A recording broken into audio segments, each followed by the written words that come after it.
C'est un grand privilège de l'avoir parmi nous. Jacqueline Bousquet, biologiste clinicienne. Grand joie, grand honneur. Et je vais vous laisser en s'accompagner. Je suis sûr que ce sera un grand moment pour vous. Merci d'être là, Jacqueline. Merci Franck. C'est en effet pour faire plaisir à Franck Athènes que je suis là, parce que je n'étais pas du tout prévue et que je ne suis pas du tout, comme vous allez pouvoir le constater, dans la dynamique qui vous rassemble aujourd'hui, puisque je suis une scientifique tout bêtement. mais vraiment tout bêtement, et qui n'a aucune opinion, comme vous allez le voir tout à l'heure, puisque je ne prendrai pas du tout, je parlerai pas du tout d'un jugement sur ce que nous sommes en train de vivre aujourd'hui, mais je vais vous laisser en face de la physique et de la biologie, et qui vont vous démontrer tout ce dont on vous a parlé ce matin, qui vont vous prouver que ça existe, que c'est courant, que c'est commun, que c'est connu, évidemment, des scientifiques, mais que là aussi, évidemment, personne ne veut entendre ces choses-là et qu'on essaie de raconter des histoires. Mais vous allez voir quand même qu'il y a une justice. C'est qu'à propos de ces manipulations qui ont lieu aujourd'hui à grande échelle, ceux qui manipulent oublient qu'ils sont eux-mêmes victimes. Parce que ça passe par les champs magnétiques et que rien ne peut arrêter un champ magnétique. Et que le champ magnétique est à la base, si vous voulez, de ce qu'on dit en physique. Les particules sont unies de façon intime et immédiate. Ce qui confirme le théorème de Bell, qui dit ça, ou la théorie du bootstrap de Chiu. Alors, il est évident que je vais essayer d'être le moins technique possible, parce que, bon, vous n'êtes pas là pour ça, et que vous allez être obligé de me prendre sur parole. Et que si certains d'entre vous n'y arrivent pas, je vais leur donner le nom du site internet, pour ceux qui ont accès à internet, où vous trouverez l'article intégral et la démonstration intégrale de ce que je vais vous dire. Ce site est www.arcitra.org. Alors, ça veut dire art, science et tradition. Et sur ce site, vous trouverez documents JB. JB, c'est moi. Et donc, vous aurez l'article qui s'appelle « Introduction de l'esprit dans la matière ». Et je vais essayer, là, dans le peu de temps, c'est vrai que c'est long, mais c'est à la fois très court, qui m'est imparti pour vous expliquer comment, en physique et en biologie, on voit le fonctionnement et on sait pourquoi les choses visibles sont faites de choses invisibles. Et dans le même temps, au fur et à mesure que je vais vous expliquer ça, vous verrez que vous avez les moyens très faciles d'échapper à tout cela et de ne plus être manipulé d'aucune façon, et que vous pouvez échapper et à la pollution, qu'elle soit physique ou qu'elle soit morale, parce qu'en fait, il y a quelqu'un qui l'a dit depuis bien longtemps, depuis 2000 ans, vous êtes roi dans votre royaume. Et c'est ce que je souhaite vous démontrer maintenant. Alors, il y a 30 ans que je travaille sur l'invisible, à savoir sur les champs. Pas avec la bénédiction du CNRS auquel j'appartiens, enfin, je ne sais pas si ici vous savez ce qu'est le CNRS en France, c'est le Centre national de la recherche scientifique. Et il est bien évident que ce n'est pas avec sa bénédiction que je me suis intéressée à l'immatériel, et même que j'ai pris position en arrivant dans ce grand organisme monolithique et archaïque. J'ai pris position contre l'expérimentation animale. Pour une biologiste, c'est plutôt malvenu, et je n'ai eu que des ennuis, enfin, évidemment, pendant toute ma carrière. Mais bon, j'ai terminé ma carrière sans être jetée dehors en 97, en prenant ma retraite. Donc voilà, je suis une retraitée du CNRS, un ex-chercheur, mais qui est encore plus chercheur maintenant, parce qu'en fait, je n'ai besoin ni de laboratoire, ni d'animaux, ni de financement, puisque je travaille sur les matériels, c'est-à-dire les choses les plus subtiles qui soient, et je vais Donc, vous démontrez tout cela à partir des travaux d'un mathématicien méconnu qui s'appelle Émile Pinel.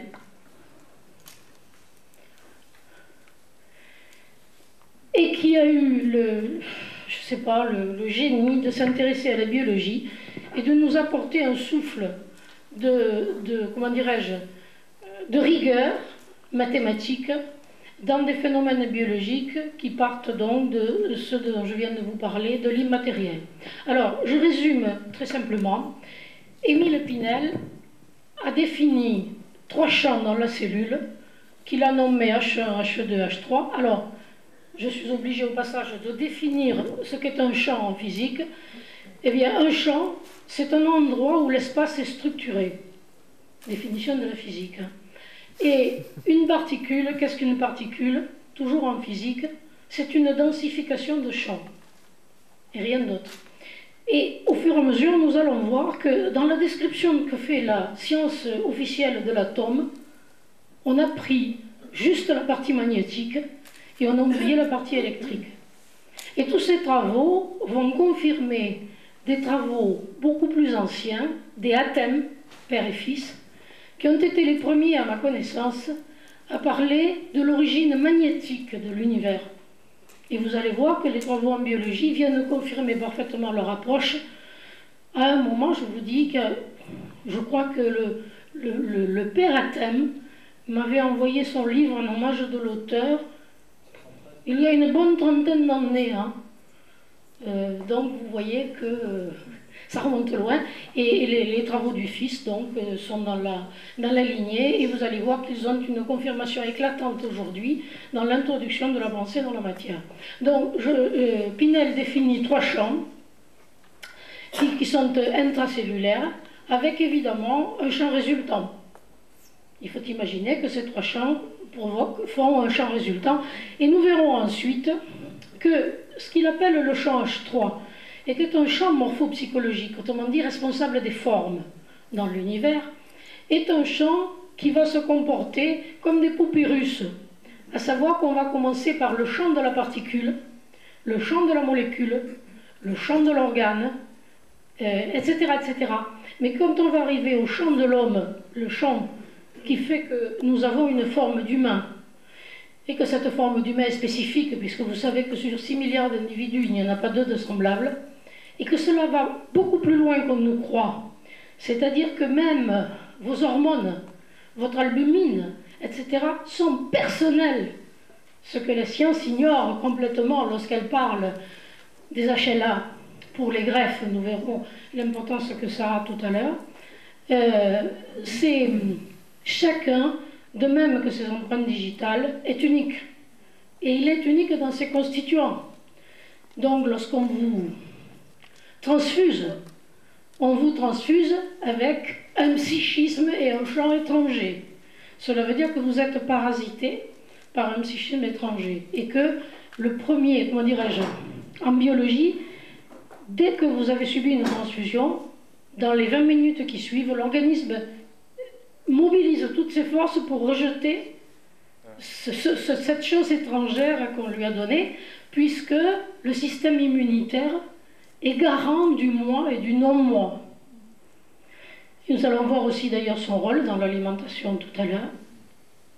Et donc bon, je crois que j'ai tellement de choses à dire que ça se mélange complètement en me disant, enfin, il faudrait quand même que nous gardions un ordre un petit peu rigoureux de démonstration. Alors je reviens au champ de Pinel, parce que lui au moins est mathématicien et structuré. Le champ H1 est un champ physique dans la cellule. C'est lui qui va fabriquer les protéines, qui sont des protéines de structure ou des protéines de fonction.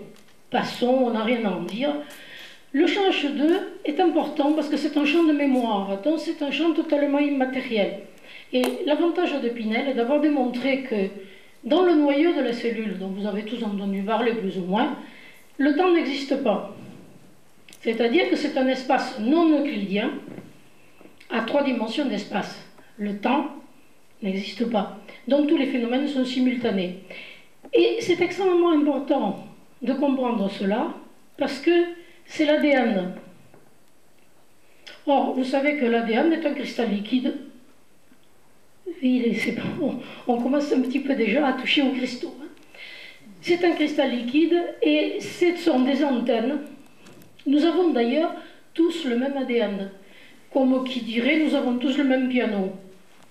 Simplement que nous n'en tirons pas les mêmes accords. Ça c'est déjà extrêmement important, puisque là aussi, dans l'ADN, il y a les gènes, et que ces gènes sont, comment dirais-je, des systèmes vibratoires résonnants, et qu'au passage, puisque j'aurai pas l'occasion peut-être d'y revenir, lorsqu'on parle de thérapie génique, c'est extrêmement grave, parce qu'il n'y a pas de thérapie génique.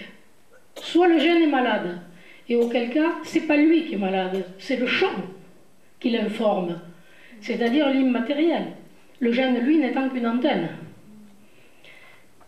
Donc, si on veut changer le gène, soit on prend un gène avec son champ informationnel, et auquel cas on va parasiter la personne à qui on greffe le gène, parce que on va être obligé de paralyser son système immunitaire pour lui éviter de rejeter l'étranger, soit on va le parasiter parce qu'on ne lui a pas donné d'anti-rejet, et ça peut aller jusqu'à une maladie très grave qu'on appelle la GVH, et qui est la maladie du greffon contre l'hôte, c'est-à-dire où le greffon tue l'hôte. Alors c'est ce qui peut se passer au cours d'une transfusion sanguine. Si vous prenez un individu, le sang d'un individu, j'allais dire avec un psychisme très évolué, alors on va utiliser avec beaucoup de précautions spiritualité, si vous voulez bien, en définissant spiritualité comme science de l'esprit. Ne mettons donc rien de religieux là-dedans, et disons simplement que la spiritualité, c'est l'étude des champs, c'est-à-dire de l'immatériel. Donc, si vous prenez quelqu'un dont la conscience est suffisamment évoluée et dont le taux vibratoire, c'est un terme de physique, hein, tout simplement. En physique, à une vibration correspond une forme. Si vous défaites la forme, vous changez la vibration. Si vous changez la vibration, vous changez la forme. Ok? Et alors, un exemple au passage, le prion. Le fameux prion responsable de la maladie de la vache folle, qui n'est qu'un témoin, mais pas du tout un responsable, qui est un témoin de l'état du terrain, de l'animal, sans aller plus loin. Donc, c'est une protéine qui se replie mal, autrement dit, qui n'a plus la même forme, et qui ne possède donc plus la même information, et qui n'a plus d'information de vie, mais une information létale, une information de mort. D'accord? Donc, ces fameux gènes ne peuvent pas être greffés, parce que, je vous répète, soit on le greffe avec son champ, et auquel cas c'est grave, ça peut être très grave, soit on le greffe sans son champ, ce qui veut dire que l'individu donneur du germe est mort. On verra tout à l'heure en quoi consiste la mort dans le domaine de ces champs. Et à ce moment-là, vous greffez une antenne qui va essayer de recapter le même champ, c'est-à-dire un champ pathologique. Et donc on va ajouter encore à la confusion du système immunitaire et du corps, et on a vu qu'ils ont arrêté la thérapie génique parce qu'aux États-Unis, ils ont tué un grand nombre de malades. Ils disent de toute façon ils seraient morts. Oui, mais moi je veux bien. Mais alors pourquoi parle-t-on de génie génétique? Bon. Alors donc, voyez, vous à l'échec, nous verrons tout à l'heure, si nous avons le temps, les OGM, puisque les OGM représentent exactement la même chose, la même pathologie, le même, j'allais dire, la même folie de l'homme qui se prend à l'égal de Dieu. Nous allons voir tout à l'heure aussi que Dieu n'existe pas, sur le plan de la physique, et qu'il vous appartient de créer votre propre Dieu, c'est-à-dire votre Dieu intérieur, avec lequel vous pouvez aller où vous voudrez, n'importe où, et où on pourra essayer de vous manipuler par micro-ondes, satellites ou autres, et on ne pourra rien contre vous, vous allez voir, c'est extrêmement simple.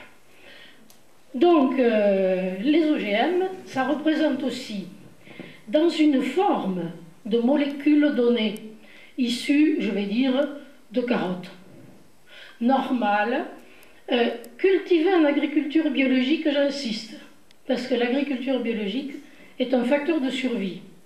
C'est vraiment un facteur de survie. Alors, n'écoutez pas la rumeur aujourd'hui qui vous dit « oh ben, ça ne sert à rien l'agriculture biologique parce que la pollution est telle que c'est aussi pollué par les champs voisins, par la pluie, etc. Mais je vais vous dire, moi, en tant que biologiste, que ça m'est complètement égal et que nous avons une faculté extraordinaire, le vivant, c'est de nous adapter. Et que si nos ancêtres revenaient, ils ne vivraient pas 48 heures. Donc, nous sommes adaptés aux pesticides, à tout ça. Mais il y a une chose qu'on oublie de vous dire, c'est que tout le vivant se nourrit de formes qui se déforment, donc d'informations. Parce que, alors là aussi, bon, c'est vrai que j'essaie d'aller assez vite et que je n'ai pas dit l'essentiel, je n'ai pas dit que dans le monde il y avait la matière, l'énergie et l'information. Donc l'information est par nature totalement immatérielle. Je suis en train de manipuler de l'information là actuellement. Mais pour vous faire échanger de l'information avec vous, ou pour vous faire passer de l'information, je suis obligée d'utiliser l'énergie. L'énergie, en l'occurrence, c'est quoi? C'est que je fais vibrer l'air, c'est ma voix. Et ma voix n'a pas d'importance en tant qu'accent. Oui, j'ai un accent de Carcassonne, c'est vrai. Mais c'est absolument sans importance. Je veux dire par là que monsieur le dirait à ma place, il le dirait avec une voix beaucoup plus grave, etc. Mais bon, ça c'est sans importance. Par contre, ce qui est important, c'est l'information qui circule sur l'énergie. Et que chaque fois que vous utilisez le mot énergie, et ça c'est très très important, je vous demande de faire attention, c'est de l'information.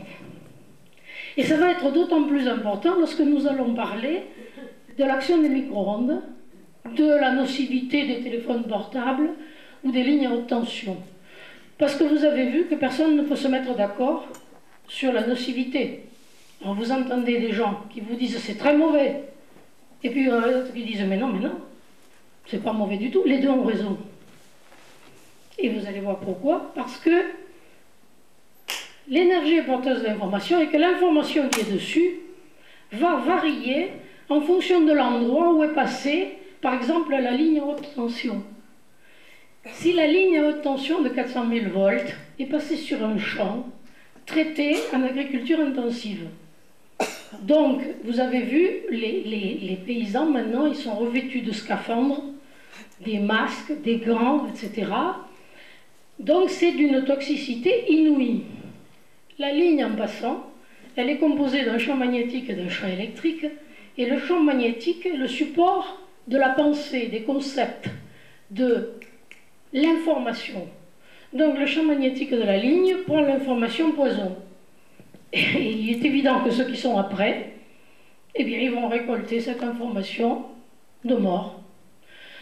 On s'est aperçu de ça, tout simplement parce qu'on avait étudié le cas de personnes qui étaient au voisinage d'une ligne de 400 000 volts et qui tous les ans étaient hospitalisées pour toxicité aiguë au moment de, je veux dire n'importe quoi, je ne sais pas, de novembre.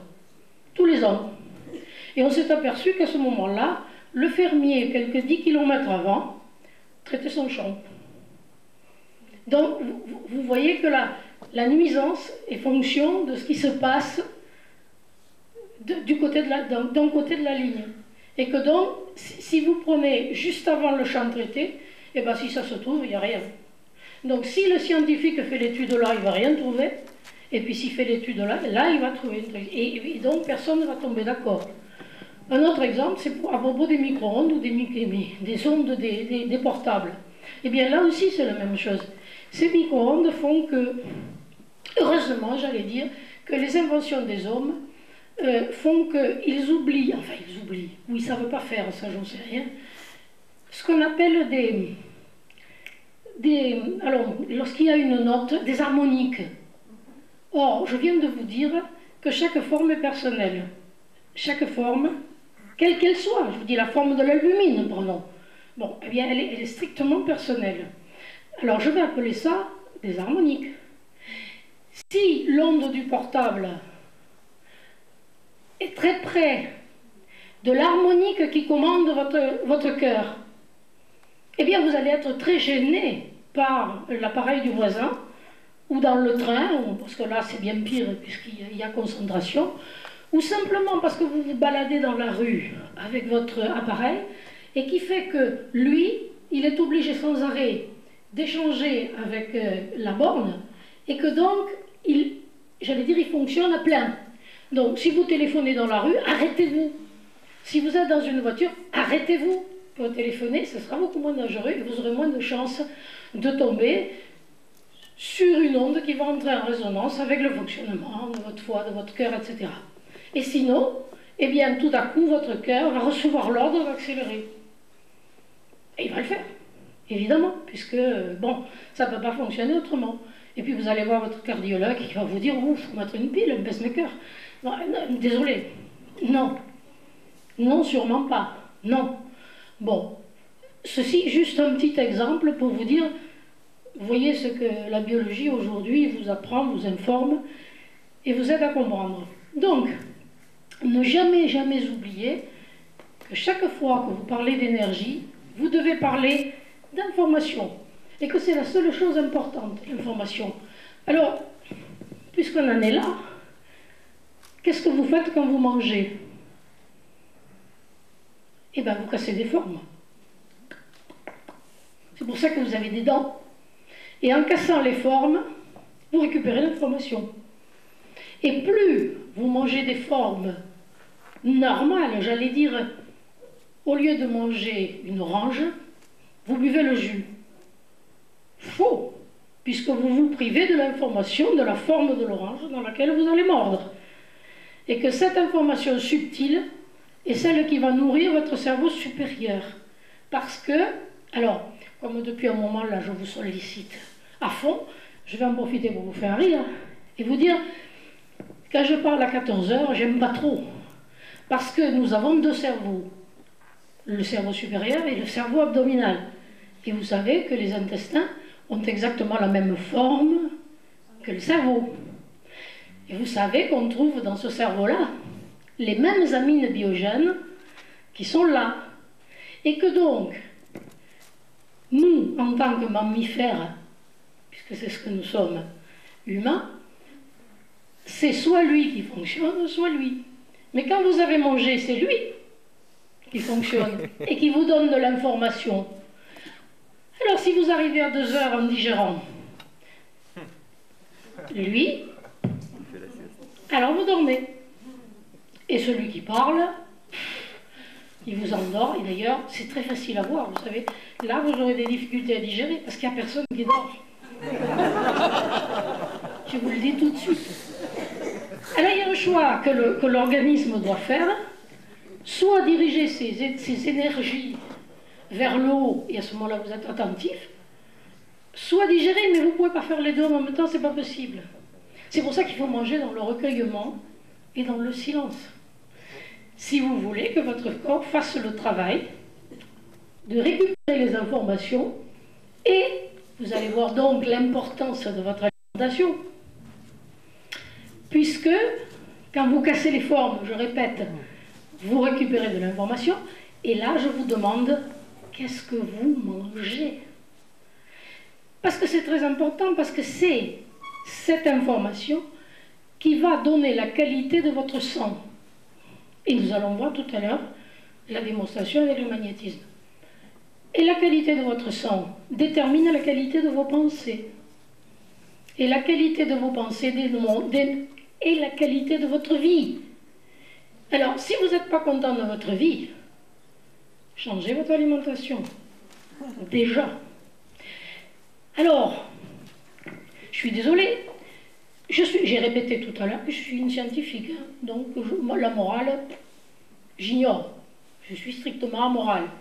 Mais je vous dis, réfléchissez à ce que vous mangez. Vous mangez des animaux, parce que vous êtes omnivore. Ah oui, mais quelle est la qualité de la viande qui est dans votre assiette? Est-ce que vous vous préoccupez de la qualité de vie de l'animal? Est-ce que vous vous préoccupez des transports de ces animaux? Est-ce que vous vous préoccupez de leur mort? Est-ce que vous pensez que nous sommes des individus civilisés lorsque nous tuons des innocents pour nous nourrir, alors qu'on peut très bien vivre sans ça. Je crois que je suis végétarienne depuis 30 ans.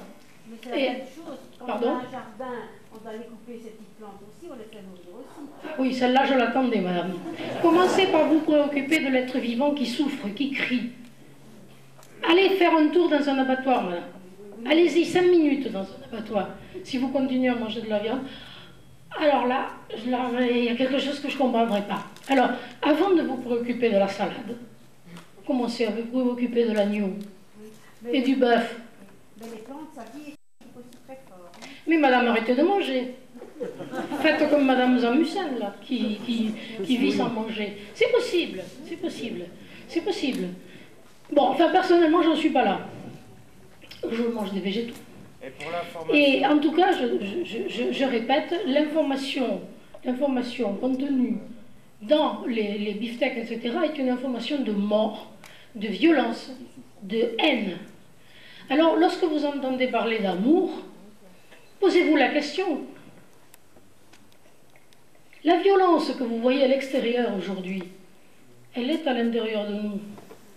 Et en fait, je crois que ce sont les Canadiens qui ont fait le meilleur travail qui soit sur la thérapeutique. Mais on n'a pas le temps, là, ce soir, de parler de thérapeutique, et c'est dommage, d'ailleurs, parce que vous verriez que la maladie ne prend jamais naissance dans le corps physique. Jamais. Elle part toujours naissance dans le psychique. Donc, ils ont démontré que lorsqu'on a quelque chose à reprocher aux autres, en fait, l'autre est un miroir. Et il reflète très exactement notre état intérieur. Donc, nous sommes responsables des gouvernements que nous avons. Si nous étions des êtres purs et des êtres lumineux, nous n'aurions pas ces êtres corrompus, ou, j'allais dire, plus gentiment, ces parasites. Parce qu'en fait, je pense qu'aujourd'hui, les hommes politiques sont des parasites, ni plus ni moins. Bon, et que pour qu'un corps ait des parasites, il faut qu'il soit vraiment très affaibli. À vous, donc, de tirer les conclusions. Mais en tout cas, l'autre n'est jamais qu'un miroir dans lequel nous reconnaissons ce qui nous dérange. Donc, changeons, nous, et l'autre changera. Si vous n'êtes pas content de votre conjoint, n'en changez pas. Vous trouvez le même ou pire. Parce qu'il est simplement votre reflet. Alors, ce que vous lui reprochez, c'est ce que vous ne supportez pas en vous quelque part. Donc, changez. Et votre compagnon ou votre compagne changera. Donc, vous voyez, je suis pour la paix des ménages.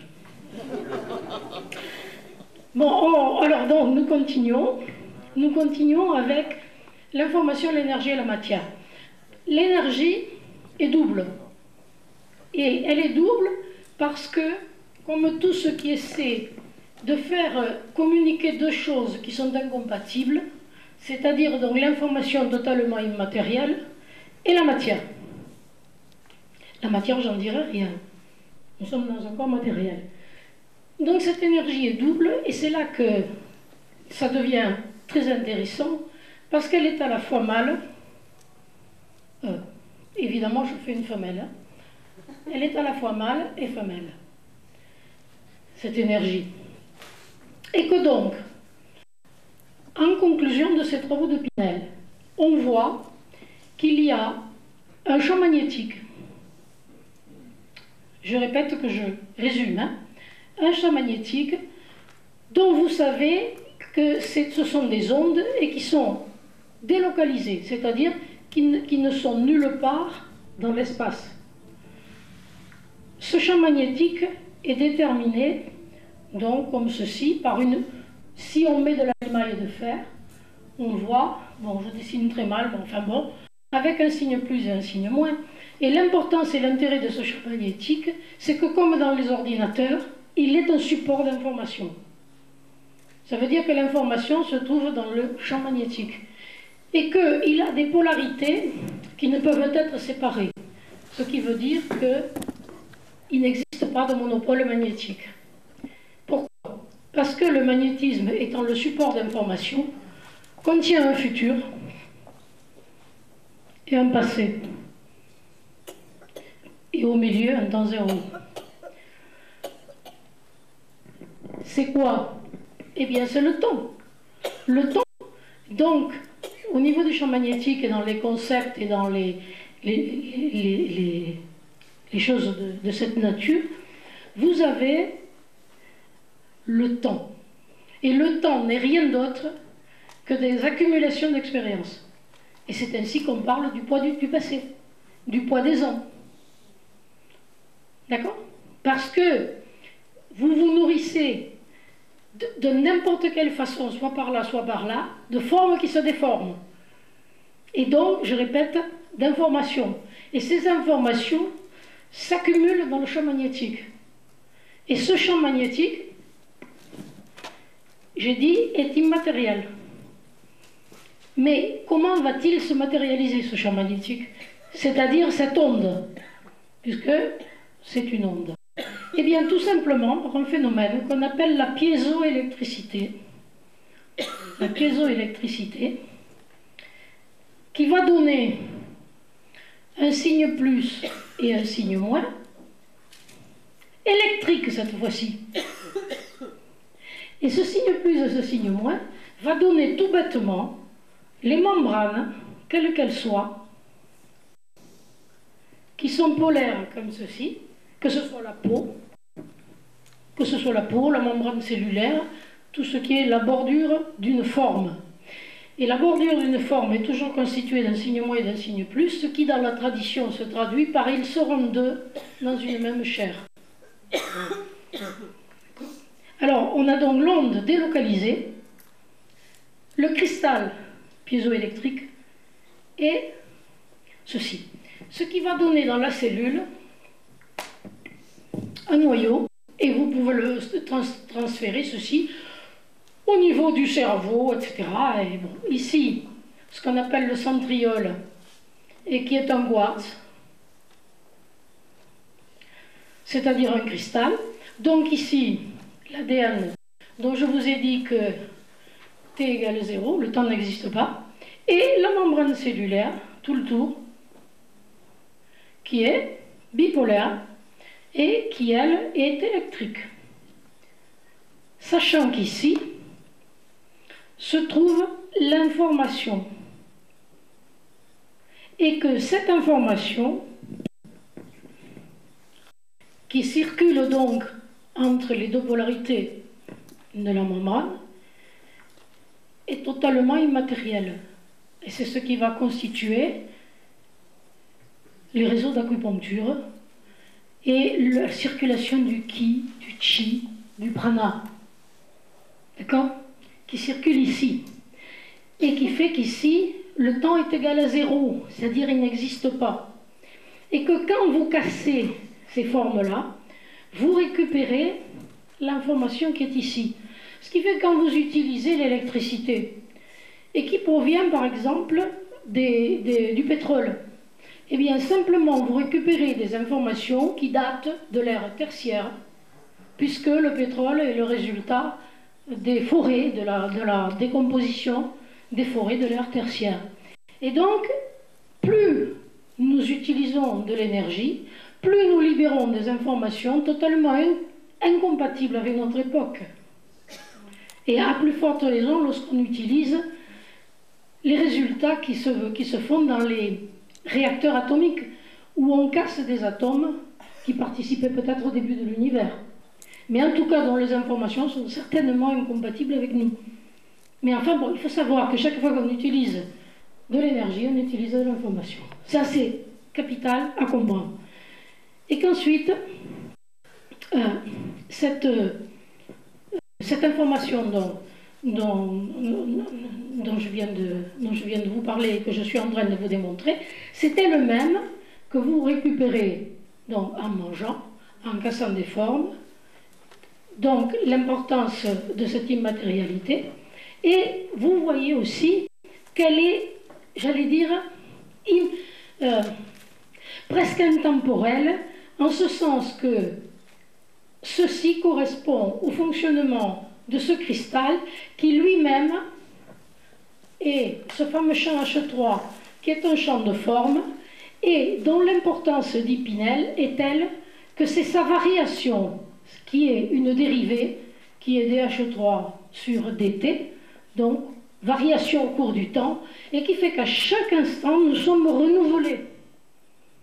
Parce que c'est là-dedans que va se trouver notre liberté. Et notre liberté va reposer dans le cristal.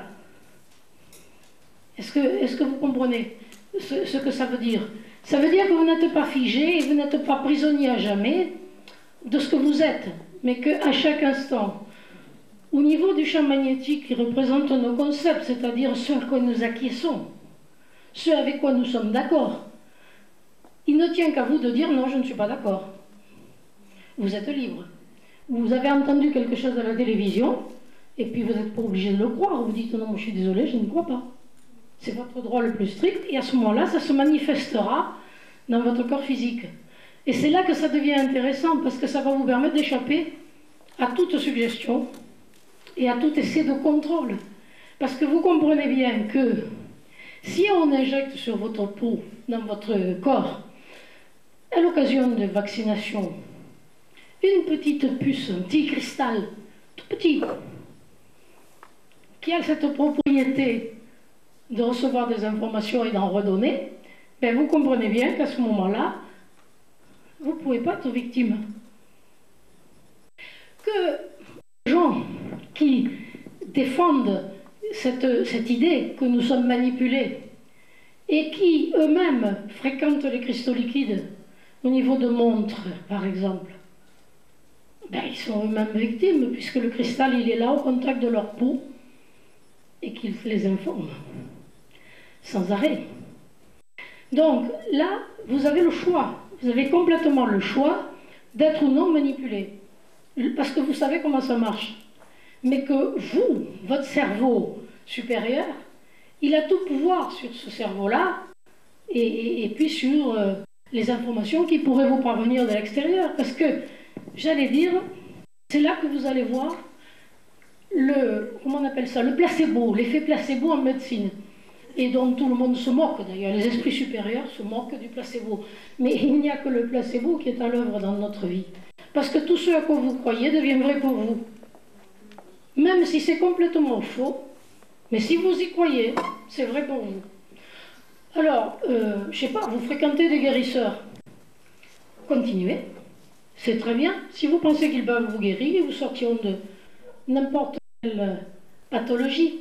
Rappelez-vous que le Christ, lorsque la femme touche son manteau, l'histoire raconte qu'il se retourne et qu'il lui dit « Qu'est-ce que tu veux ?» Et elle lui répond « Seigneur, que vous me guérissiez. » Et il lui dit « Crois-tu que je puisse te guérir ?» Elle répond « Oui, Seigneur. » Et qu'est-ce qu'il lui dit? « Va, ta foi t'a guéri. » Il ne lui a pas dit « Je t'ai guéri ». À aucun moment. Il lui a demandé si elle croyait, elle a dit oui, et bien il lui a dit va, ta foi t'a guéri. Quand Jean-Pierre Girard, le célèbre dessus, fait éclater des colibacilles dans une boîte de pétri, il manipule ça, tout bêtement. Et plus il y croit, plus il devient efficace. Mais s'il a dans la salle 10 personnes ou 15 personnes qui pensent le contraire, il aura beaucoup de mal, parce qu'il est seul. Mais c'est ce qui se passe au niveau des foules. Vous savez très bien qu'on peut manipuler les foules et qu'après les gens se demandent comment j'ai pu me comporter de cette façon. Je sais pas, bon, je vais vous parler par exemple de la corrida, cette monstruosité. Eh bien, vous avez des femmes qui vont assister à ce spectacle ignoble et qui ovationnent la torture d'un animal toute gratuite, et qui, lorsqu'on leur montre après, disent mais comment j'ai pu? Mais comment j'ai pu quand on leur démontre la barbarie? Et cette barbarie, elle est bien en eux, hein. Et donc, elle sort à un moment donné. C'est pour ça que je vous disais, je me rappelle avoir assisté il y a des années à un colloque sur faire évoluer la conscience. Et je me rappelle, on n'était pas sur l'estrade, on devait être 2 ou 3 Français, les autres étaient des étrangers. Et il y avait un modérateur qui était Patrice Van Hersel, parce que certains d'entre vous le connaissent. Et donc on parlait d'amour universel. Et j'avais entendu déjà 2 ou 3 conférences sur l'amour universel. Et puis, je ne sais pas, je sentais monter en moi une colère qui montait, et sans demander l'autorisation au modérateur, je me suis levée et j'ai envoyé une diatribe terrible en disant, mais enfin, ça fait des heures que je parlais d'amour universel, pouvez-vous m'expliquer où était votre amour universel lorsque vous avez mangé ces pauvres cailles sur le canapé à midi? Et j'ai argumenté, enfin, un certain temps, et puis Van Hersel m'a fait... J'ai réalisé, je me suis assise, il y a eu un silence, vraiment de mort, et puis toute la salle, et Dieu sait s'il y avait du monde, debout, a applaudi. Ça veut dire que mon message était passé 5 sur 5, disant, mais attendez, vous parlez d'amour, de quoi parlez-vous, nom d'un chien? De quoi parlez-vous? Ce champ magnétique, là, on sait qu'on ne peut pas arrêter un champ magnétique, et c'est par là que nous sommes reliés de façon intime et immédiate. Je ne parlerai pas du champ unitaire ultime de la physique, parce que ça nous entraînerait trop loin, mais il s'agit d'un champ magnétique non polaire, qui est le soubassement de tout ce qui est. Ce qui veut dire que j'ai commencé en vous disant que toutes les particules étaient réunies de façon intime et immédiate. Ce qui veut dire que la particule de l'animal, qui est un hologramme, c'est-à-dire qui contient toute l'information, elle est en nous, qu'on le veuille ou non. Et donc, j'allais dire, cette haine de l'animal pour l'humain, cette façon d'incompréhension totale, comment ce Dieu peut-il nous traiter de cette façon, etc. Tout ça est en nous. Il n'y a pas de problème. C'est en nous. Et la tradition est tellement persuadée de ça qu'elle dit, seule la compassion peut racheter un karma. Compassion, ça veut dire souffrir avec.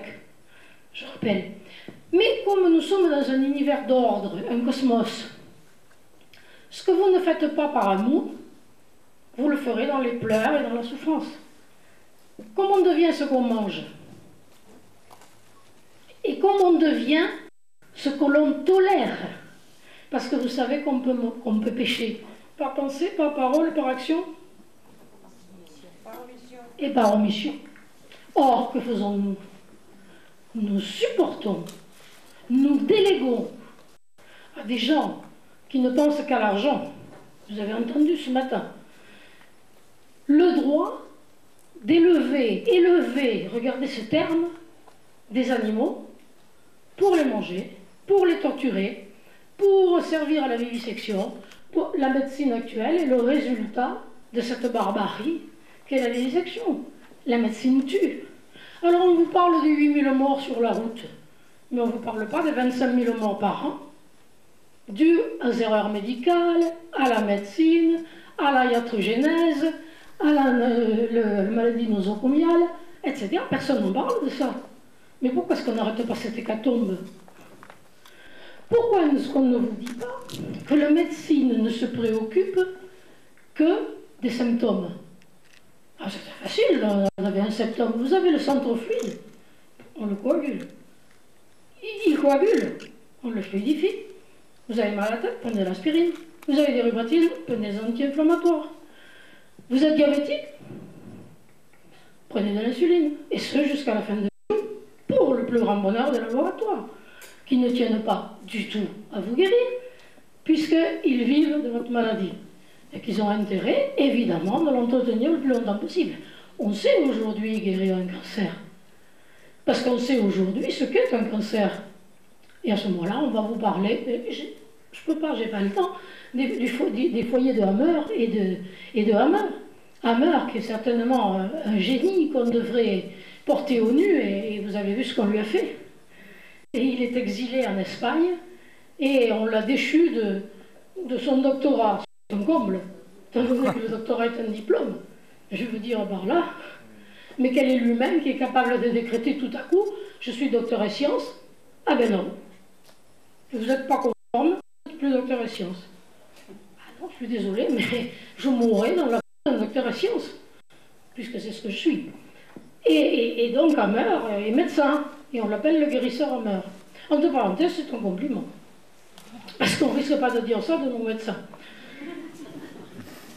Donc, en passant, qu'est-ce qu'un cancer?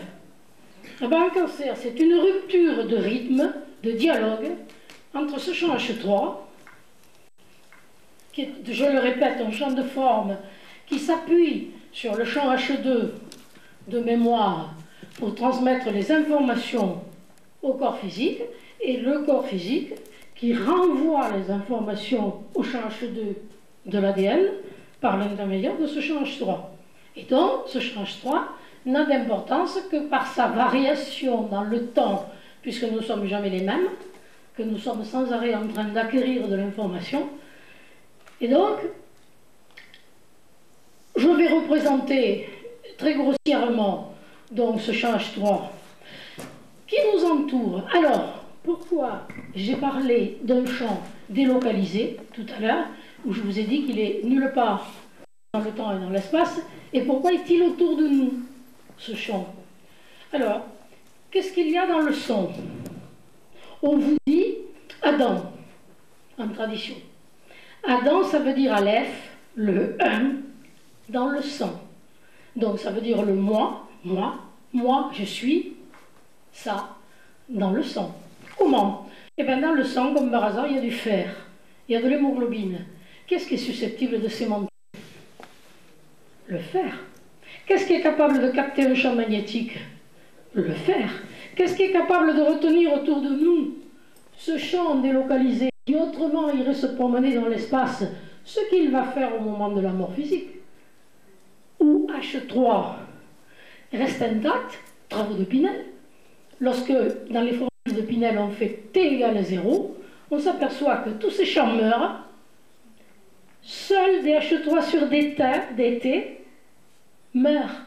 Sa variation, autrement dit, le moyen d'échanger de l'information avec l'environnement meurt, mais H3 reste intact. Donc le mort part vivant, dans un champ de lumière, ce qui rejoint la tradition. Et que dit la tradition? Elle dit qu'il faut 3 jours pour que le mort se soit dégagé de son corps. Et que dit la biologie? Qu'il faut 3 jours pour que les métaux quittent la cellule. Tiens, comme c'est bizarre, et comme la science rejoint la tradition. C'est tout bête. Alors donc, ce champ, pourquoi il est là? Alors que je viens de dire qu'il était délocalisé à cause du fer qui est dans le sang. Voilà. Alors il est autour de nous, ce champ. Et je répète, c'est un champ de forme. C'est donc lui qui est responsable de la forme de notre corps et qui fait qu'on n'est pas un lapin, un chien, un cobaye, je sais pas, un hérisson. Donc ici, il y a un individu, là. Bon, je dessine très mal, hein, mais bon, pas important. Voilà. Donc, ce champ, je vous ai dit tout à l'heure qu'il ne pouvait communiquer avec le côté électrique du corps physique que par un cristal ou un cristal liquide. Eh bien, il se trouve que le cerveau est un cristal liquide. Et qu'en effet, dans le cerveau, le temps n'existe pas. Et je n'en veux comme preuve qu'il est totalement insensible. Vous pouvez manger à la cuillère, ce que font d'ailleurs les tribus primitives avec les singes. Ils mangent leur cerveau à la cuillère. Et ben voilà. Et j'ai aussi pas dit, hélas, mais je ne peux pas tout dire, que tout repose en fait dans la vie sur un ruban de Mébius. Et tout à l'heure, quand j'ai évoqué le champ unitaire ultime de la physique, qui est en avant de tous les autres champs, et qui est par définition intemporel, acausal, etc., avec toutes les qualités qu'on attribue au divin, eh bien ce champ, il est constitué de particules tournant en sens inverse. Vous voyez? Et ce qui va faire que ici, c'est l'extérieur, mais on va voir que ici, ça va devenir l'intérieur. Et qu'on a donc, et ces particules, ce sont des neutrinos, tout bêtement, qui est le vecteur, la particule vecteur du champ magnétique, comme le photon est la particule vectrice du champ électrique. D'accord? Donc ça, le champ magnétique dont je vous ai parlé tout à l'heure et qui est à la base de tout, et qui est ce champ unitaire de la physique, est en fait un champ magnétique non polaire. Ça nous entraînerait trop loin pour aller analyser cette notion. Mais enfin, ce champ, n'ayant pas de polarité, ne peut pas être le fameux Dieu dont nous parlons. Pour la même raison, c'est que il ne nous connaît pas. Il n'est pas. Parce que s'il était, il aurait un futur. Mais s'il avait un futur, il aurait un désir. Et s'il avait un désir, ce ne serait pas Dieu. Parce qu'il serait dans le temps. Et c'est d'ailleurs en fonction c'est d'ailleurs ce Dieu-là que l'homme a, j'allais dire, déifié, et au nom duquel il se bat. C'est mon Dieu, vous vous rappelez? Ce qu'on vous a dit ce matin. Hein, le Dieu unique, puisque moi je le connais, c'est que l'autre n'est pas bon. Eh bien voilà, il a été généré par l'homme. Mais vous pouvez avoir accès à ce champ qui est à l'intérieur de vous-même, et qui est à votre disposition. Il n'a pas de polarité, il est comme l'eau. Si vous voulez de l'eau, vous pouvez mourir de soif devant de l'eau, elle ne viendra jamais à vous. C'est bien que vous alliez boire. Eh bien là, le divin, c'est pareil. Et la tradition vous dit, avant qu'ils ne demandent, je leur ai déjà tout donné. Donc, ce que vous allez mouler avec votre pensée, avec votre mental, va devenir vrai pour vous. Donc attention à vos pensées. Contrôlez vos pensées, parce que ce que vous redoutez, vous êtes sûr que vous l'aurez. Parce que ce truc-là, qui n'est pas polaire, ne sait pas ce que c'est que plus et moins. C'est-à-dire, si vous dites « je ne suis pas malade », ceci va entendre « je suis malade ». Ok? D'où les pensées positives dont on vous rabat les oreilles partout. Ayez des pensées positives. Mais voilà la preuve, tout bêtement, hein, au niveau des champs de la biologie. Bien, alors donc, revenons à nos moutons. Le cerveau est un cristal liquide. Il est hors de l'espace et du temps, mais il est piézoélectrique. Ce qui veut dire que l'onde, en provenance du champ, va arriver ici, et ici, elle va être transformée en signe plus et en signe moins, dont je vous parlais tout à l'heure, donc en énergie de la forme. Et il va se créer des molécules à l'intérieur du cerveau et dans le corps par les nerfs qui vont faire que vous devenez ce que vous pensez. Voilà l'introduction de la pensée dans la matière. Ça passe par là, par ce phénomène de piézoélectricité.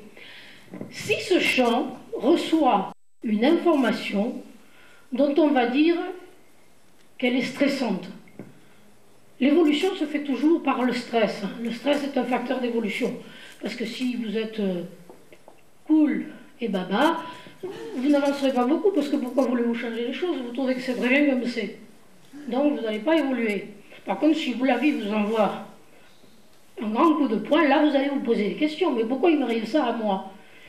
Et je vous dirai tout à l'heure, par exemple, parce que c'est intéressant et qu'il se trouve que je suis un petit peu spécialiste de l'interface science-tradition, et que la tradition, je l'utilise au niveau de la Kabbale, ça vous dit donc que vous ne pouvez évoluer donc avec un stress, et que la tradition dit « je ferai sortir mon peuple d'Égypte ». Donc le peuple, c'est le peuple Israël, c'est-à-dire ceux qui croient à cette triunité, 1, 2, 3, ce mouvement magnétique, bon, ce serait trop long. Israël, c'est ça, et le monde, c'est l'Égypte. Et le dieu du monde, enfin le roi du monde, c'est le pharaon, dans la tradition. Okay, et alors donc, je sais pas, on fait dire au divin, j'endurcirai le cœur du pharaon, afin que mon peuple sorte d'Égypte. Ça veut dire que quand vous êtes dans le monde, donc au niveau de ce corps électrique, vous agissez dans le monde, alors qu'on vous demande d'entrer en vous-même pour changer vos concepts afin de changer le monde. Vous voyez ce que je veux dire? Là, il y a la solution, hein. Je vous préviens. Donc, il va vous arriver que tout ce que vous entreprenez dans le monde se casse la figure. Vous voulez de l'amour? Il n'y en a pas. Vous voulez de l'argent? Il n'y en a pas, c'est le chômage. Vous voulez, je sais pas, tout ce que vous allez faire dans le monde va se casser la figure. Jusqu'à ce que cette souffrance vous amène à entrer en vous-même en vous disant, mais qu'est-ce qui se passe? Mais qu'est-ce qui arrive? Et vous allez quelque part avoir la solution. Vous la trouverez. En voilà une aujourd'hui, ben, c'est moi. Il se trouve que c'est moi. Et que peut-être, votre souffrance dans la vie, ben vous allez la comprendre et vous allez entrer en vous-même et vous allez tout changer. D'accord? Est-ce que vous voyez comment se passe ce mécanisme? Bon, alors donc, je vous parlais du stress, et je vous dis donc au niveau de ce champ H3, vous allez avoir un stress. Alors, je vais prendre un exemple en tant que biologiste, puisque je n'ai pas d'autre moyen que de vous faire comprendre avec un exemple. On va parler d'une femme qui rentre chez elle et qui trouve son mari avec une autre femme. Bon, c'est un stress, elle s'y attend pas. Hein, partons du truc où... Bon, alors elle a 3 ou 4 façons de réagir. Mais ce stress, elle l'a pris ici, au niveau de son champ informationnel, puisque c'est une information qui vient de lui parvenir. Mon mari me trompe. Ok? Elle va réagir en disant, me faire ça à moi, dans ma maison, ça, elle va avoir ce qu'on appelle un conflit de territoire, parce que c'est sa maison. Et donc ici, ça va disjoncter dans son cerveau à un endroit qui commande le territoire. Or, l'endroit qui commande le territoire, c'est le cœur. Donc, elle va avoir ici rupture du dialogue du chant avec le cœur. Et elle va avoir une pathologie cardiaque. Le territoire, ça peut aussi être autre chose. J'allais dire que c'est très complexe dans l'analyse de la réponse qui est propre à chacun. Parce que j'ai dit femmes, mais messieurs, vous pouvez aussi faire la même expérience, hein, et essayer d'imaginer comment vous réagiriez si vous arrivez ça. Donc ici, donc, nous disons que le dialogue entre le cerveau et le cœur est faussé par une onde différente. Donc je vous ai dit tout à l'heure qu'à une onde correspondait une vibration, donc une vibration correspondait à une forme. Ça veut dire que l'information est incorrecte. Ça veut dire que le cœur va subir une rupture de rythme qui peut aller jusqu'à la mort d'ailleurs, parce que c'est une information létale. Elle peut aussi avoir un complexe de dévalorisation. Je ne suis plus rien. Alors, si c'est une dévalorisation sexuelle, elle va faire un cancer des voies génitales féminines. Je ne parle pas du sein, c'est autre chose. Et à ce moment-là, vous allez comprendre que le choc psychologique va couper le fusible carrément. Le fusible a sauté. L'information était trop forte. Et à ce moment-là, cette zone du cerveau qui va commander l'utérus devient silencieuse. Donc le chant, lui, je vous rappelle qu'il est un chant de forme. Et donc il sait qu'il n'a plus d'utérus, puisqu'il n'a pas le retour.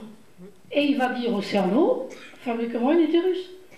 Donc il va envoyer des ordres de mitose. Et c'est le cancer. Est-ce que vous comprenez? Il ne sert à rien d'enlever l'utérus, puisque le chant, lui, il sera toujours insatisfait. Ok? Voilà la naissance d'un cancer. Et vous voyez que la naissance du cancer, elle est toujours au niveau du chant. Au niveau du chant, le dialogue du chant avec le reste. Par contre, si vous voulez arrêter ce processus, il faut soit réconforter la personne ou lui permettre d'en parler. Parce qu'en parler, déjà, c'est diminuer le stress. D'en parler, vous vous rendez compte, on m'a fait ça, etc. Parce que cette personne-là, justement, elle ne veut pas s'exprimer. Parce que si elle s'exprime, elle n'aura pas cette rupture. Parce que, j'allais dire, le chant, lui, il va toujours donner le moyen à l'individu, j'allais dire, animal, soit d'attaquer, soit de fuir. L'attaque peut être, eh bien, je les tue tous les deux. Bon, je ne dis pas que c'est une solution, hein. Ne me faites pas dire ce que j'ai dit. Mais je veux dire que là, il n'y aura pas de cancer, ni il n'y aura pas de pathologie. Et que pour l'animal, c'est ça, c'est attaquer ou fuir. Ou alors elle va dire je m'en fous, parce que de toute façon je fais pareil. Bon, mais auquel cas, pareil, il n'y aura pas de pathologie. La pathologie, elle est là lorsque vous recevez un choc dans le silence, que vous ne pouvez pas en parler. Donc, soit vous pouvez en parler avec un décodage biologique des maladies, et à ce moment-là, le problème se règle, le cancer disparaît. Soit vous pouvez avoir une action physique. Je ne sais pas, je ne suis pas thérapeute, et qui va faire que par rétroaction sur le champ, c'est finalement le psychisme qui changera la chose. Une action physique, lorsque par exemple vous avez un cancer, un médecin vous dit changez complètement votre alimentation. arrêter la viande, par exemple. Et ça constitue pour le corps un tel remue-ménage, j'allais dire, que le psychisme changeant, on s'aperçoit qu'après tout, l'incident n'était pas si grave que ça. Parce que c'est sur le coup qu'on trouve que c'est dur. Mais je ne sais pas combien d'entre vous ont eu des chocs et se sont aperçus après qu'après tout, vu de loin ou un an après, bon, bah, vous étiez bien débarrassé finalement. Ok? Enfin, je n'essaie pas d'interpréter. Non, non, non, non, non, non, on évacue le stress si on en parle. On évacue le stress. Le fait de parler de quelque chose, de pleurer, pleurer, le pouvoir des larmes est absolument extraordinaire pour évacuer une tension psychique. Donc c'est un rapport de force avec l'information. Oui. Donc ça veut dire que si on a un GSM, il peut ne pas être nuisible parce qu'on est supérieur à lui. Tout à fait. Et les gens de Tchernobyl, ils sont quand même passés. Hein. Les gens? Les gens de Tchernobyl, ils y sont quand même passés. Peut-être parce qu'ils n'avaient pas l'information, mais j'ai pas le temps là de vous parler de l'ionisation. Parce que le Messie, c'est l'ionisation. C'est-à-dire que vous ne pouvez pas avoir d'information s'il n'y a pas d'ionisation. Et que vous pouvez très bien passer au travers d'un réacteur atomique si vous êtes centré sur le champ magnétique. C'est-à-dire, vous êtes invulnérable. Je vous donne un exemple, parce qu'après tout, il n'y a d'intérêt que dans les exemples. On connaît un homme qui avait décidé d'être invulnérable. Et il était parti aux Indes voir un maître. Et il avait dit à ce maître, voilà, je veux être invulnérable. Enfin, il était tellement obsédé que le maître a cédé et lui a dit, ben voilà, il lui a fait faire tous les exercices et il est revenu. Et il pouvait se poignarder, il ne se passait rien. Et alors évidemment, la faculté s'est intéressée à son cas parce qu'il se promenait dans la vie avec un acolyte, parce que personne ne refusait, aucune personne n'acceptait de le poignarder. Il se trimballait toujours avec son poignard. Allez-y. Bon, évidemment que personne ne voulait le faire. Alors il a amené un acolyte avec lui qui le poignardait allègrement. Et bon, alors la faculté s'est intéressée à son cas et on a fait des radios. On a vu le foie transpercé, les intestins transpercés, mais lui, il était sûr qu'il était invulnérable. Il était invulnérable. Bon, il y a des tas de choses comme ça. Par exemple, vivre sans manger. Eh bien, on sait qu'il y a eu Marthe Robin, qui a vécu 30 ans, avec une hostie et une cuillère à café d'eau. Elle a été surveillée par le corps médical, par des scientifiques, qui ont vu que c'était authentique. Alors, vous avez des gens qui vous disent « Ah oui, mais elle était au lit ». Non, mais attendez, on croit rêver quand on entend des réflexions aussi stupides. On dit « Mais restez au lit seulement un mois, d'ailleurs ». Eh bien, allez-y, on va voir. Elle est restée 30 ans. Elle était persuadée que son Dieu la nourrissait. Et bien voilà, elle a vécu 30 ans. Donc vous devenez ce que vous pensez. Ça, c'est extrêmement important. Et si vous pensez qu'actuellement, vous êtes maître de vous, puisque je vous dis, le Christ, il a toujours dit, moi, je suis roi dans mon royaume. Mais dans le sien, il a bien dit. Et il ne vous a pas invité dans le sien. Il vous a dit, vous pouvez en faire autant.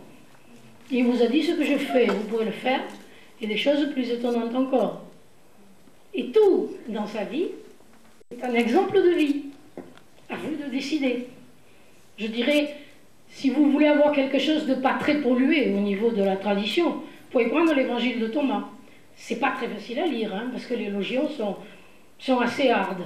Mais si vous arrivez à entrer dans cette logique, vous aurez un chemin de vie absolument extraordinaire.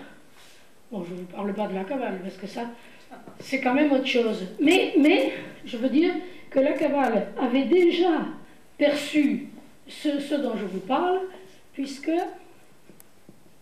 elle vous parle de les deux fameux piliers dont on vous dit qu'il ne faut pas goûter. Vous savez, on vous dit... dans le paradis, vous avez deux arbres. Non, oui, vous avez deux arbres, trois arbres en fait. L'arbre du bien et du mal, vous êtes interdit d'en manger les fruits, sinon vous subirez un changement d'état. Dans la Kabbale, c'est pareil, vous avez deux polarités ici, et vous avez 1, 2, 3, 4, 5, 6, 7, 8, 9 et 10, voyez, et l'éclair flamboyant passe comme ceci, 6, 7, alors oui, je vais partir le 8 ou le 1, enfin peu importe. Ici donc vous avez les polarités, et ici vous avez l'arbre dont le fruit est bon, on vous dit. C'est l'arbre de la conscience parce que vous avez le 1 dont je vous disais qu'il correspond à ce champ indéterminé qui est à votre disposition pour que vous lui fassiez exprimer ce que vous voulez par vos concepts, enfants, conceptus, c'est-à-dire ce à quoi vous croyez. Et c'est important de savoir à quoi vous croyez parce que ça va déterminer votre vie ici. Donc le 1. Bon, nous ne parlerons pas de ça qui s'appelle date, qui est extrêmement complexe, mais nous parlons d'ici ce 6, qui est le Soleil et qui est un champ magnétique. Et ce champ magnétique, il ne peut que donner. Ok? Et ici, le 9, c'est ce qu'on appelle la piézoélectricité, qui va transformer ce champ magnétique en 10, qui est le mâle et la femelle, dans la forme. Ok? Voilà ce que dit la Kabbale de tout temps. Je veux dire, il y a des millions d'années et qui sera vrai encore dans des millions d'années. Et donc, il est là pour vous informer, aussi bien que vous informe aujourd'hui la physique quantique et la biologie. Vous retrouvez la même chose. Et si vous mettez ces deux termes en face, vous avez le 69. Et vous vous apercevez que ce 69, c'est le yin-yang, le fameux yin-yang. Et vous avez absolument besoin du champ magnétique, ici, et de la piézoélectricité qui est là, pour transformer cette chose immatérielle en quelque chose de matériel. Et vous comprenez, là, le jeu de la vie, qui est le jeu du 1, c'est-à-dire ce qu'on appelle le divin, on appelle ça le 1, le Aleph. Mais je vous rappelle que vous êtes divin, parce que vous êtes Adam. Et Adam, c'est Aleph dans le sang. Donc vous êtes fils de Dieu. Là, ça vous le dit. Et que ce 1 joue un jeu avec ce qu'on appelle le 10, qui est la manifestation. Et que ceci est indéterminé, et ceci est déterminé. Et je dirais, nous, les Occidentaux, nous avons choisi ceci, c'est-à-dire nous sommes prisonniers d'un corps physique qui nous dessert plus qu'il ne nous sert, et que les Orientaux ont choisi l'indétermination. Et qu'il serait temps maintenant qu'on rejoigne les deux en comprenant ce qu'est le 10 par le DH3 sur DT, c'est-à-dire qui à chaque instant vous permet d'être différent de ce que vous étiez dans la minute précédente. Et pour vous, à votre avis, est-ce qu'on a pu avoir des vies antérieures, hommes ou femmes? Absolument. Mais ça, c'est une démonstration mathématique. J'ai d'ailleurs écrit un article qui s'appelle « La réincarnation, croyance ou certitude ». Voilà. Et je dirais que mathématiquement, la survie du champ H3 fait que nous avons vécu des tas de vies. Voilà. Hommes ou femmes? Hommes, femmes ou animaux. Parce que je vais vous dire que si vous n'utilisez pas votre faculté de choix, votre faculté d'individualisation, vous reviendrez comme animal. Puisque vous revenez pour vivre ce que vous avez considéré comme bon pour les autres. Vous avez entendu ce que j'ai dit? Donc ça veut dire que vous allez, je ne sais pas moi, si vous avez un jugement sur quelqu'un ou sur quelque chose, vous reviendrez pour subir ce jugement. Et c'est pour ça que la tradition dit, les femmes sont des hommes qui se sont mal conduits. C'est la tradition qui dit. Et de la même façon, la tradition dit, la femme est le passé de l'humanité. Et l'homme est une caricature du futur. Je pense que c'est très bien vu. Je pense que c'est très bien vu, mais sachant aussi que ce sont les femmes qui font les hommes. Parce qu'on accuse les hommes d'être des machos, etc. Mais je suis désolée, c'est leur mère qui est responsable. Ça, c'est évident.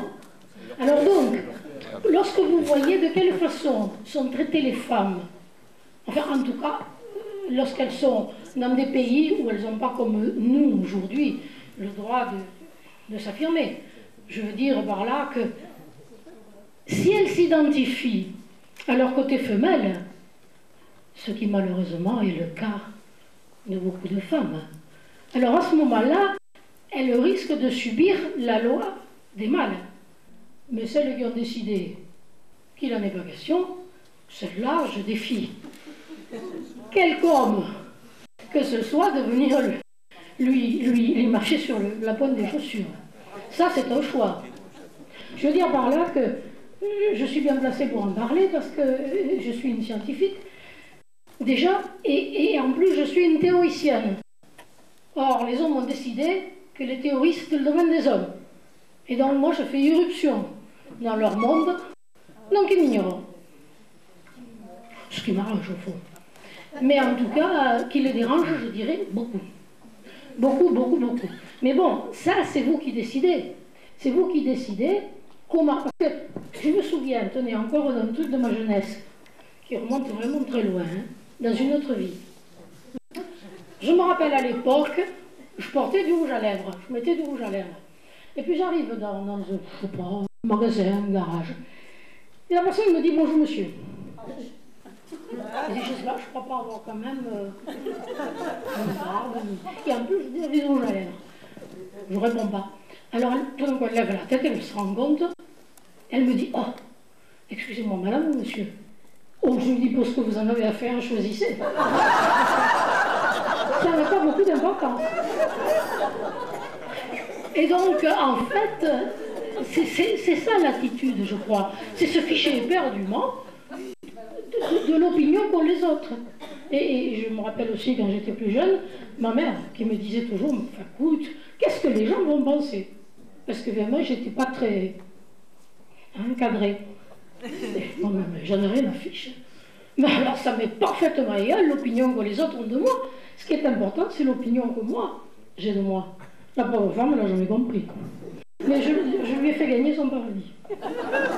C'est la seule consolation que j'ai aujourd'hui, qu'elle n'est plus là.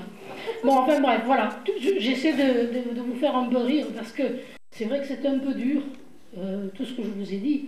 Bon, j'aurais évidemment énormément d'autres choses à vous dire, à partir de ces données, je dirais, de la physique quantique et de la biologie, mais je pense que vous en savez suffisamment maintenant pour aller votre chemin tout seul et comprendre qu'en vous, il y a cette possibilité de sortir de l'électrique pour rentrer à l'intérieur de vous-même et donc de ne plus goûter du fruit de l'arbre du bien et du mal, c'est-à-dire vous identifier à ce que vous êtes apparemment et que vous n'êtes pas en réalité.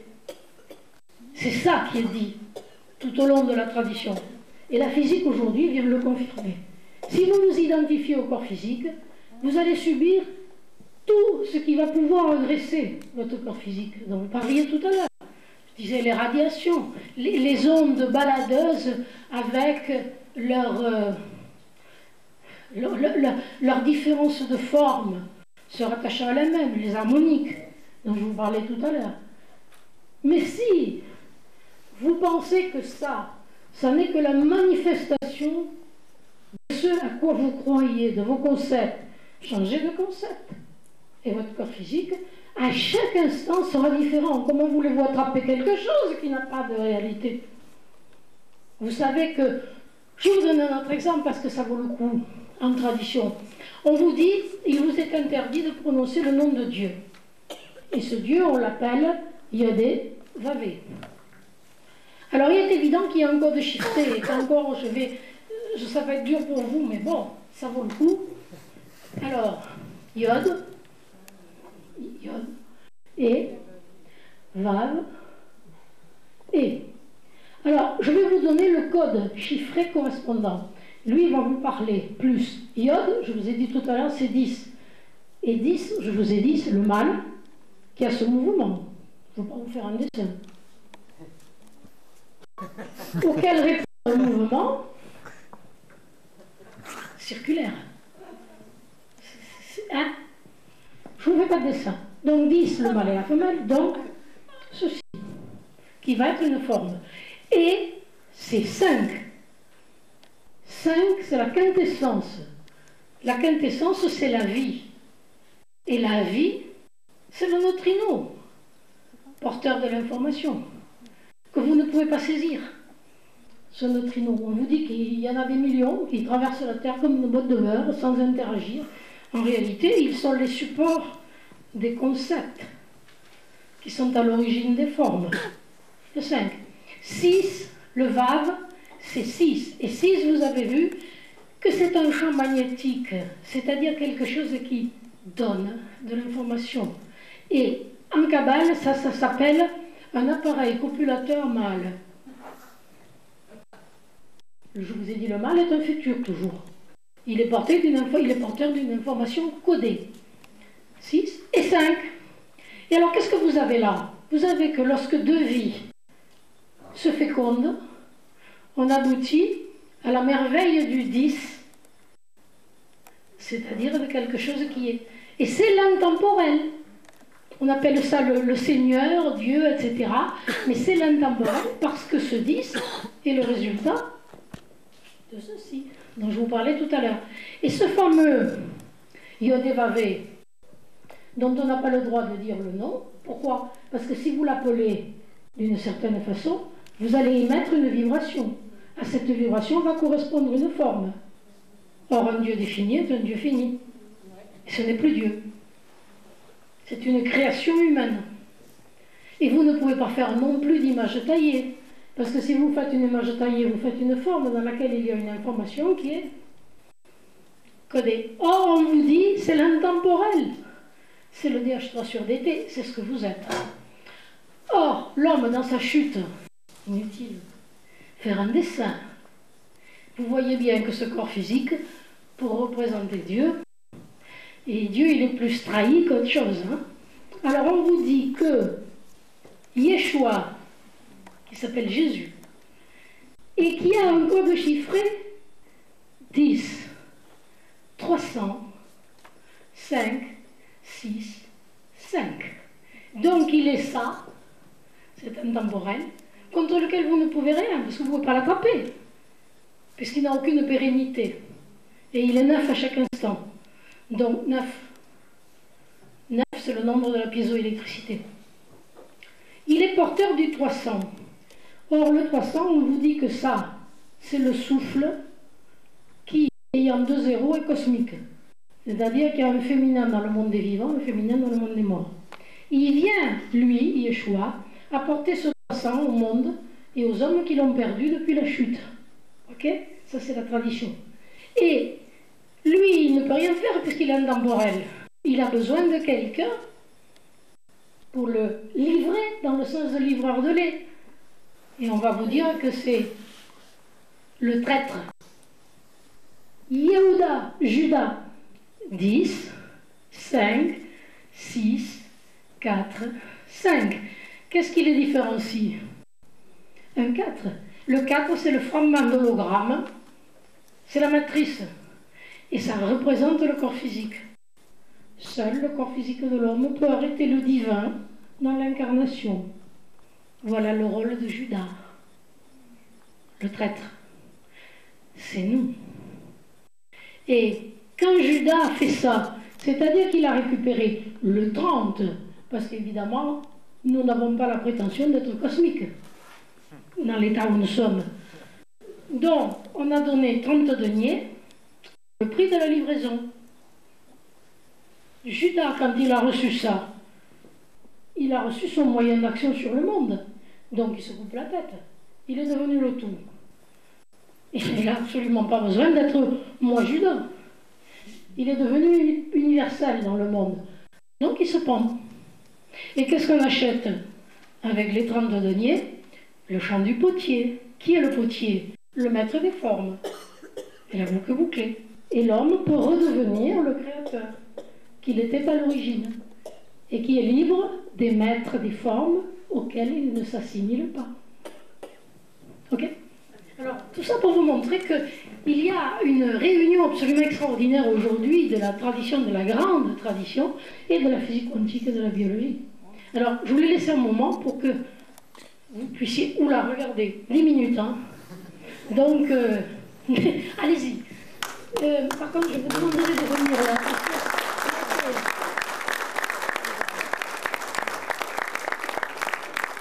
Je été très frustrée tout à l'heure de ne pas entendre les questions. Ok. Bonjour. C'est très court, vous avez parlé de messie et de ionisation. Et je voulais savoir un peu plus sur l'ionisation et le messie. Ça m'entraînerait dans beaucoup de choses, mais simplement je vais vous dire Ionas, c'est la colombe.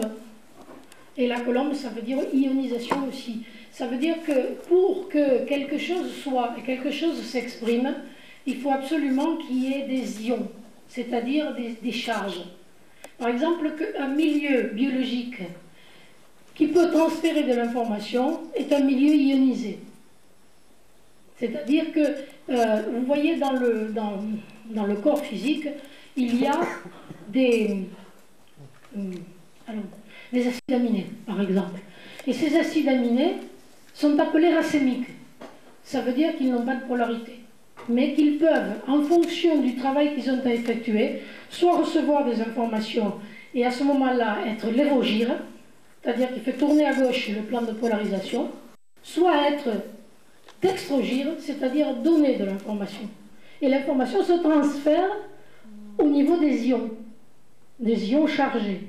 Et c'est très important. De toute façon, comment dirais-je, c'est d'autant plus important que ça va rejoindre ce qui se passe actuellement avec la baisse du champ magnétique terrestre. Vous avez tous entendu parler du champ magnétique qui diminue. Or, je vous ai expliqué que la mémoire de la Terre était dans un champ magnétique. Et ce champ magnétique, on est en train de le libérer sans arrêt en cassant des formes donc, qui appartenaient à l'ère tertiaire, avec la consommation d'énergie que fait l'homme. Donc cela veut dire que le champ magnétique diminue à cause de ça. Et par voie de conséquence, la fréquence de la Terre augmente, puisqu'elle est moins lourde. Elle est moins lourde, j'allais dire, du poids des hommes. Est-ce que vous suivez? Et ça veut dire donc qu'aujourd'hui, les ondes de Schumann, qui représentent la fréquence de la Terre, sont passées de 7,8 Hz à près de 13 Hz, selon la série de Fibonacci. Mais c'est très important comme changement de vibration. Or, je vous ai dit qu'à une vibration correspondait toujours une forme. Et lorsqu'on vous parle des enfants indigos, on vous parle d'enfants qui ont un ADN selon ces taux vibratoires. Nous, je veux dire les vieux, nous avons des ADN qui datent de la fréquence 7,8 Hz, plus de nouveaux ADN qui ont cette nouvelle fréquence et qui sont donc des antennes. Je n'ai pas le temps de vous expliquer que c'est la naissance de l'homme nouveau, de ce qu'on appelle l'Adam Kadmon, et qui donc va être, lui, cosmique. C'est exactement comme si le système solaire, en tant que matrice de l'humain à venir, mettait à jour un homme nouveau, qui, lui, serait cosmique. C'est-à-dire aurait des antennes pour recevoir de l'information en provenance d'au-delà du système solaire. Et nous, les adultes, nous avons les deux.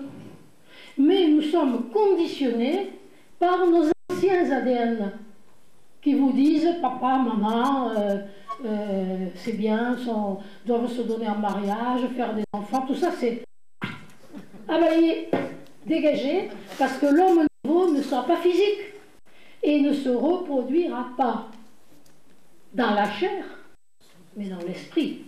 Et que le premier acte de la vie du Christ, c'est un mariage. On ne vous parle pas des mariés. On vous parle du changement de l'eau en vin. Une transmutation, passant par le nombre 9. Voilà. Alors donc, je voudrais dire que nous sommes en train de vivre cette mutation fantastique d'une nouvelle conscience, mais qu'il nous appartient de choisir, parce que nous sommes rois dans notre royaume. Si vous êtes très heureux dans cette vie, continuez, on vous laissera continuer.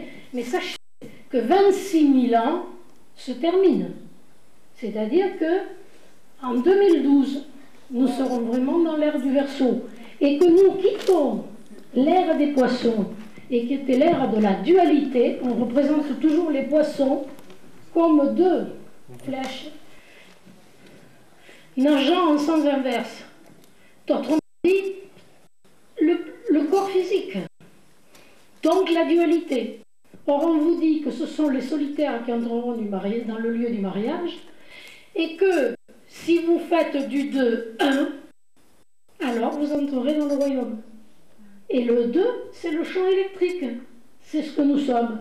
Et le 1, c'est le champ magnétique, ce qui contient nos concepts. Donc ça, c'est l'équation.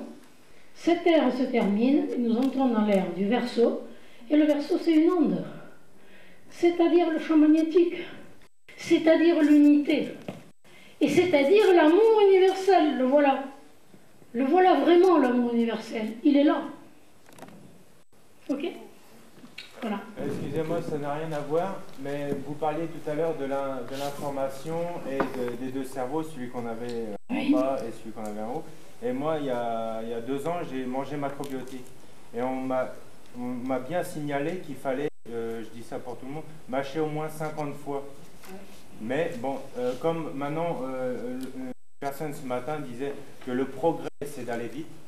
Donc, ah non on dit qu'il faut aller vite et que c'est le progrès plutôt. Hein. Oui, et qu'en fait, on apprend à manger plus vite, à aller encore toujours plus vite. Oui, mais on voit le résultat. On voit le résultat, c'est-à-dire qu'en fait, on ne prend plus l'information par rapport à la bouche. Tout à fait.